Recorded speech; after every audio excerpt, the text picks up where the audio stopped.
Bienvenidos sean todos ustedes a esta nueva cápsulas de divulgación científica y tecnológica. El día de hoy nos encontramos con la doctora en ciencias Ireri Suazo Ortuño, quien nos hablará sobre la respuesta de los animales, en particular anfibios y reptiles, a la perturbación del hábitat. Doctora, un gusto que esté con nosotros y que se haya tomado el tiempo para platicar. Muchas gracias, Aarón. Me da mucho gusto estar aquí para platicar de algo tan fascinante como son los anfibios, los reptiles, la diversidad biológica que tiene nuestro país, el mundo, y cómo está sufriendo justamente por el efecto de la perturbación del hábitat. ¿Cómo está afectando las actividades humanas a las especies? Pues mira, déjame comentarte que cada vez más, desafortunadamente, el hombre lleva a cabo actividades que degradan el medio ambiente, ya sea de manera directa a través de la construcción de áreas urbanas, o sea, se va expandiendo la zona urbana, las áreas urbanas, ya sea a través de la contaminación del agua, ya sea a través de la contaminación del ambiente, a través de la destrucción de los bosques. De muchas maneras el hombre está llevando a cabo actividades humanas que cada vez más están impactando el hábitat natural y por supuesto los organismos, las plantas, los animales, quienes habitan en estos espacios naturales, pues están sufriendo consecuencias severas debido a esta perturbación del hábitat. Y son muchas las maneras como se tiene un efecto sobre ellos. Primero, pues el más importante o impactante, digamos, que es muy fácil de evaluar, es el que las especies van desapareciendo, ¿no? Entonces, cada vez más vemos bosques, vamos a bosques, bosques de pinos, selvas bajas, digamos, diferentes tipos de hábitats, donde cada vez vemos bosques menos pristinos, menos conservados, y obviamente si nos detenemos a observar, cada vez vamos a ver menos aves, menos anfibios, menos reptiles, menos animales que habitan estos bosques. Doctora, ¿cuál ha sido su línea de investigación? Mira, yo soy bióloga, estudié la licenciatura en la Facultad de Biología de la Universidad Michoacana de San Nicolás de Hidalgo, soy maestra en Ciencias en Conservación y Manejo de Recursos Naturales, la maestría la estudié también en la Universidad Michoacana y posteriormente estudié el doctorado en Ecología en la Universidad Nacional Autónoma de México. Entonces soy bióloga con especialización en ecología y en particular con ecología de anfibios y reptiles. ¿Y qué quiere decir ecología? Bueno, la ecología estudia la interacción entre las especies animales y su medio ambiente, y de alguna manera estoy haciendo ecología de anfibios y reptiles, en particular en cómo les está yendo a estas especies, cómo están respondiendo las especies animales a la perturbación de los hábitats.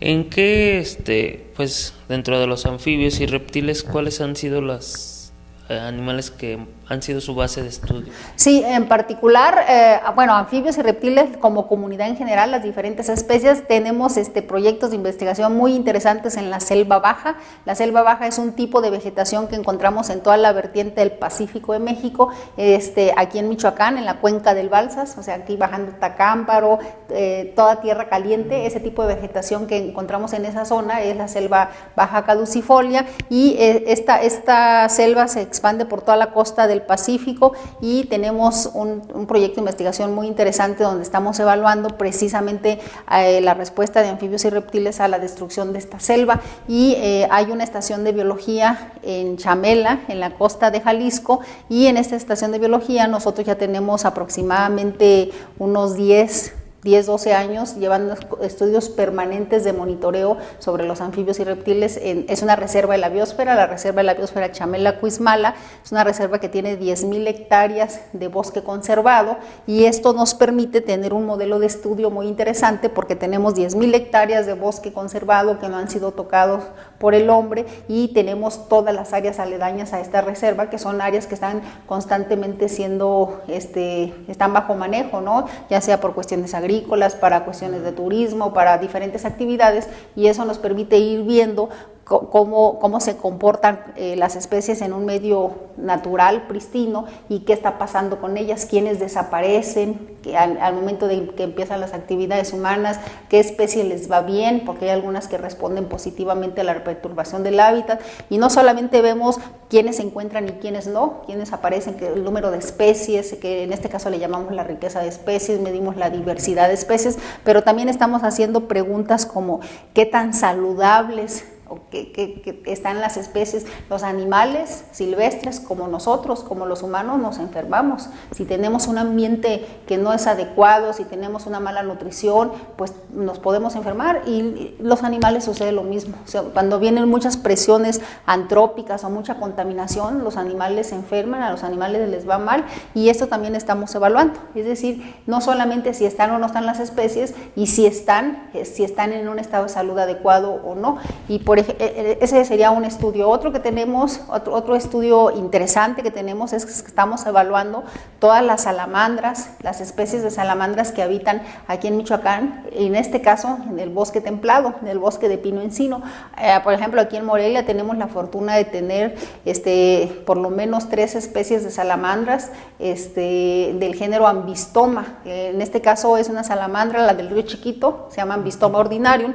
Esta salamandra solamente casi es endémica al estado de Michoacán, quiere decir que es única y exclusiva a esta parte del mundo, no existe en ninguna otra parte en el mundo, y esta salamandra se distribuye desde las zonas altas de Tacámbaro, por todos los ríos de aquí del eje neovolcánico hasta el estado de México. Es una salamandra pues casi endémica, porque solo se sale un poquito hacia el estado de México, vive en los arroyos de montaña, y por ejemplo hemos encontrado que estamos evaluando todo su rango de distribución, las poblaciones, todas las poblaciones que están distribuidos en todo el rango donde existe la especie, y nos estamos encontrando, por ejemplo, una relación muy directa: entre más afectado esté el hábitat del ambiente donde ellos viven, menos abundancia menos individuos, y además los individuos se los estamos encontrando con problemas de salud a nivel de malformaciones congénitas o a nivel de malformaciones de las salamandras, ¿no? Entonces, ¿qué estamos encontrando? Que aunque están ahí los individuos, aunque está presente la especie no se encuentra en buenas condiciones de salud. Doctora, pues muchas gracias por haberse tomado el tiempo para platicarnos este tema. Yo creo que el mensaje que mandaríamos es cuidar los ecosistemas, porque dependemos, así sea un pequeño anfibio, puede afectar toda la estructura, todo el ambiente que nos rodea. Y que nos sostiene, y que sostiene al ser humano. Realmente es muy importante mantener nuestro ambiente, la biodiversidad, mantener un ambiente sano. Efectivamente, yo creo que el mensaje que habría que enviar es que tenemos que cuidar nuestro ambiente, cuidar la biodiversidad. Y algo muy importante, Aarón, si me permites, es que en particular la experiencia que tengo es que a los anfibios, sapos y ranas, no les tenemos miedo, ¿no? En general no nos causan miedo, en general los respetamos si vamos al campo y los encontramos, pero es muy común que en el caso de los reptiles, o sea, las serpientes, ¿no? Las lagartijas, la mayoría de las personas les tienen miedo. Entonces, cuando salimos al campo, es más, que vamos al campo hasta como día de campo, y te encuentras unas serpientes, muy común que tiendan a matarlas, ¿no? Matan a las serpientes, cuando la verdad es que las serpientes también juegan un papel muy importante en los ecosistemas, en zonas agrícolas o en muchas ciudades, pues digamos, sobre todo rurales, son las que depredan ratones y una serie de plagas, ¿no? Entonces hay que cuidar, hay que proteger. Hay especies venenosas, efectivamente, pero no es la gran mayoría. La gran mayoría son especies totalmente inofensivas que hay que cuidar, que hay que respetar, y que yo creo que aquí tiene que haber una cultura del respeto. Tenemos que conocer. Nadie cuida lo que no conoce, y por lo tanto hay que conocer, hay que acercarnos a entender más lo que es la biodiversidad y la gran riqueza biológica que tiene nuestro país y nuestro estado. Muchas gracias, doctora. Esta ha sido la cápsula del día de hoy. Agradecemos el apoyo para la realización a la Secretaría de Innovación, Ciencia y Desarrollo Tecnológico del Estado de Michoacán, al Consejo Nacional de Ciencia y Tecnología, a través de FORDECIT. Los esperamos